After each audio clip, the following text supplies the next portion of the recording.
Hi friends, നമ്മൾ ഇന്ന് പരിപ്പുവടയാണ് ഉണ്ടാക്കാൻ പോകുന്നത്. അതിനുവേണ്ടി പരിപ്പ് ഇവിടെ 4 മണിക്കൂർ വെള്ളത്തിലിട്ട് കുതിർത്ത് വെച്ചിട്ടുണ്ട്. അതിലേക്ക് ആവശ്യമായ സാധനങ്ങളാണ് ഈ എടുത്തു വെച്ചിരിക്കുന്നത്. സവാള, പച്ചമുളക്, ഇഞ്ചി, കറിവേപ്പില, വറ്റൽമുളക് എന്നിവയാണ്. ഇനി നമുക്ക് പരിപ്പ് ഒരു ജാറിലേക്ക് മാറ്റി ഒന്ന് ചതച്ചെടുക്കാം. ഇത് കുറച്ച് ഭാഗം ചതച്ചും കുറച്ച് ഭാഗം അരച്ചും എടുത്ത് നന്നായി മിക്സ് ചെയ്യാം. അതിനുശേഷം നമുക്ക് ഈ എടുത്തു വെച്ചിരിക്കുന്ന സാധനങ്ങളെല്ലാം കൂടി ഇതിലേക്ക് ഇടാം. ഒരു നുള്ളു കായപ്പൊടിയും കൂടി ചേർത്ത് ഇത് നന്നായി മിക്സ് ചെയ്ത് കൊടുക്കാം.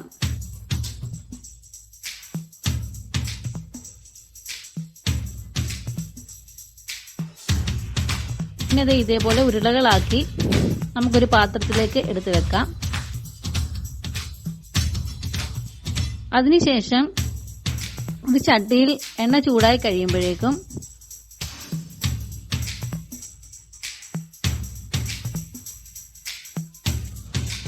ഈ ബോളുകൾ നമുക്ക് കൈയുടെ പത്തിയിൽ വെച്ച് ചെറുതായി ഒന്ന് പരത്തി എണ്ണയിൽ ഇടാവുന്നതാണ്.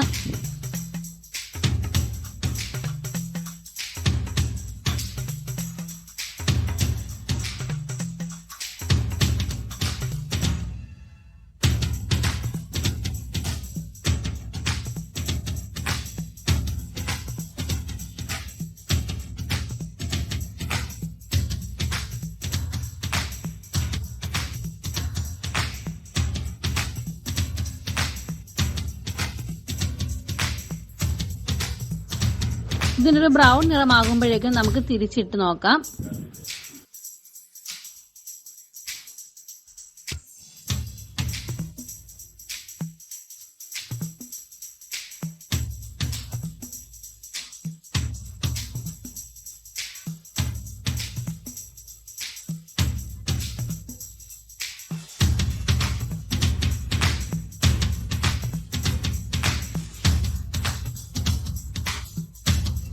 അതിനുശേഷം ഇത് മൂത്ത് കഴിയുമ്പോഴേക്കും ഒരു പാത്രത്തിലേക്ക് മാറ്റാവുന്നതാണ്.